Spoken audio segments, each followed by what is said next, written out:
Après plusieurs mois de tractations à l'ONU, les États-Unis ont accepté de mettre la main au dollar pour le G5 Sahel. Washington a annoncé le financement de la force militaire à hauteur de 51 millions d'euros, versés directement aux États du G5 et non par le biais de l'ONU, comme le demandait la France.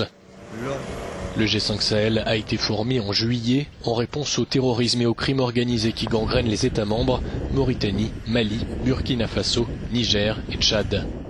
La force doit être composée de 5000 soldats des pays du G5. Ils opéreront en soutien aux contingents français et onusiens présents sur place, respectivement de 4000 et 12 000 hommes.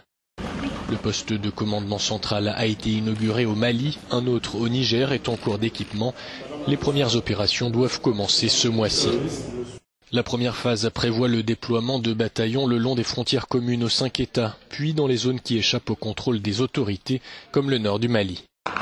La communauté internationale veut agir vite, redoutant notamment l'arrivée de nombreux djihadistes fuyant le Moyen-Orient, dans une région qui est devenue un foyer d'organisation extrémiste. Mais 4 mois après son lancement, les ambitions de la force butent sur son financement. Le budget, abaissé à 250 millions d'euros par an, n'est couvert qu'à hauteur de 108 millions, répartis entre l'Union européenne, les pays du G5 et la France. Un volet parallèle nommé Alliance pour le Sahel doit s'attaquer à la question du sous-développement dans cette région, considérée comme l'un des principaux terreaux des djihadistes.